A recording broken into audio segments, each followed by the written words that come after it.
trustees, which would soon end by dislocating and stifling them, life ever remaining an infinitely greater thing than science. The second reason is this: a society which should obey legislation emanating from a scientific academy, not because it understood itself the rational character of this legislation, in which case the existence of the academy would become useless, but because this legislation emanating from the academy was imposed in the name of a science which it venerated without comprehending, such a society would be a society not of men, but of brutes.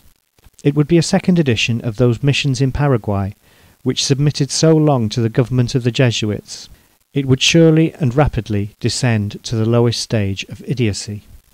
But there is still a third reason which would render such a government impossible, namely that a scientific academy, invested with a sovereignty, so to speak, absolute, even if it were composed of the most illustrious men, would infallibly and soon end in its own moral and intellectual corruption. Even today, with the few privileges allowed them, such is the history of all academies.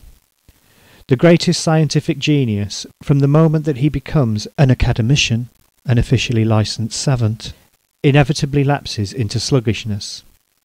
He loses his spontaneity, his revolutionary hardihood, and that troublesome and savage energy characteristic of the grandest geniuses, ever called to destroy old tottering worlds and lay the foundations of new.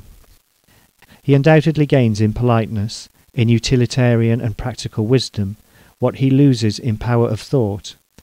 In a word, he becomes corrupted.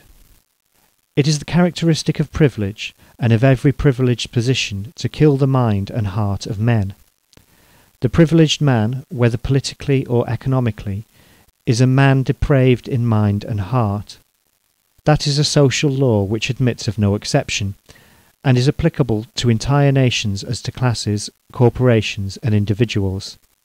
It is the law of equality, the supreme condition of liberty and humanity. The principal object of this treatise is precisely to demonstrate this truth in all the manifestations of human life. A scientific body, to which had been confided the government of society, would soon end by devoting itself no longer to science at all, but to quite another affair, and that affair, as in the case of all established powers, would be its own eternal perpetuation, by rendering the society confided to its care ever more stupid, and consequently more in need of its government and direction.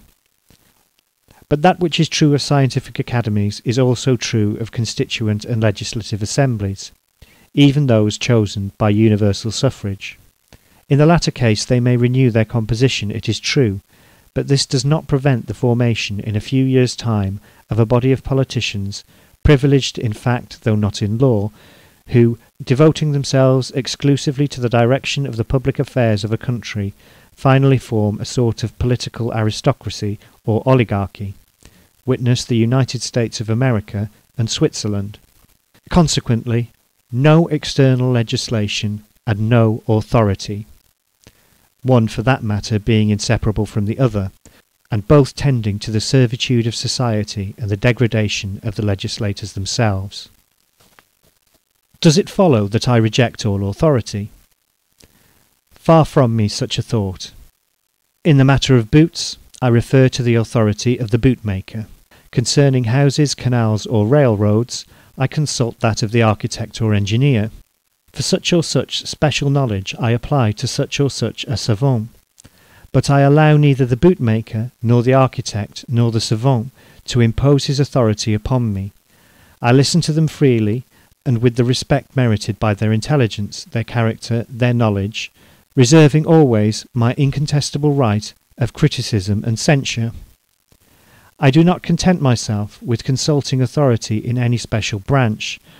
I consult several, I compare their opinions, and choose that which seems to me the soundest. But I recognize no infallible authority, even in special questions. Consequently, whatever respect I may have for the honesty and the sincerity of such and such an individual, I have no absolute faith in any person. Such a faith would be fatal to my reason, to my liberty, and even to the success of my undertakings. It would immediately transform me into a stupid slave, an instrument of the will and interests of others. If I bow before the authority of the specialists and avow my readiness to follow, to a certain extent and as long as it may seem to me necessary, their indications and even their directions, it is because their authority is imposed upon me by no one, neither by men nor by God. Otherwise I would repel them with horror and bid the devil take their counsels, their directions, and their services, certain that they would make me pay by the loss of my liberty and self-respect for such scraps of truth wrapped in a multitude of lies as they might give me. I bow before the authority of special men because it is imposed upon me by my own reason. I am conscious of my inability to grasp in all its details and positive developments any very large portion of human knowledge. The greatest intelligence would not be equal to a comprehension of the whole. Thence results, for science as well as for industry, the necessity of the division and association of labour.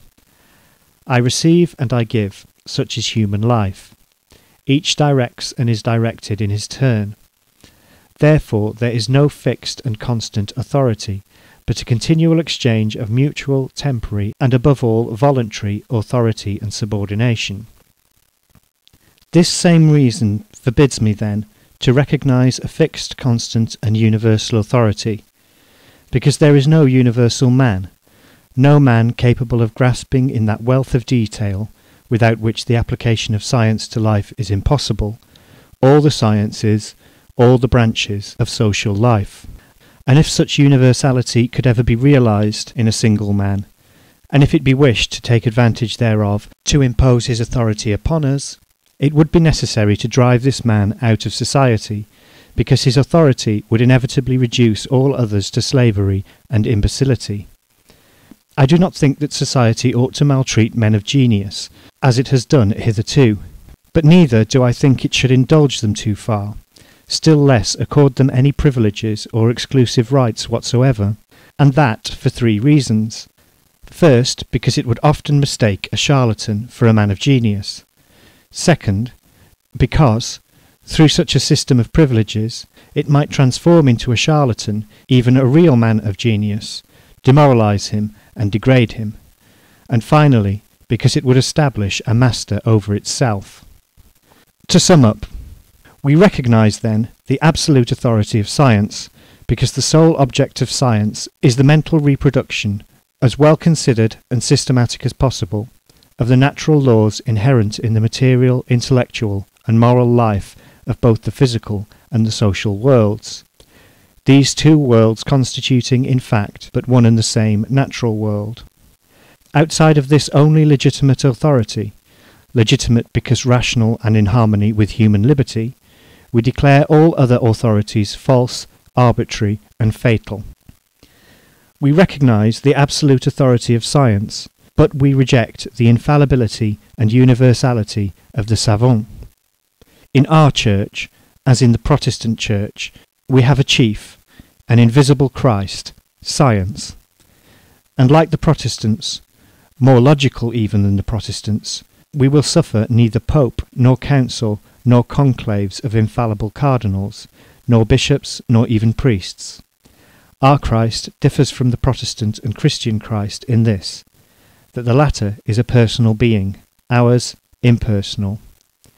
The Christian Christ, already completed in an eternal past, presents himself as a perfect being, while the completion and perfection of our Christ, science, are ever in the future, which is equivalent to saying that they will never be realised. Therefore, in recognising absolute science as the only absolute authority, we in no way compromise our liberty. I mean by the words absolute science, which would reproduce ideally, to its fullest extent and in its infinite detail, the universe, the system or coordination of all the natural laws manifest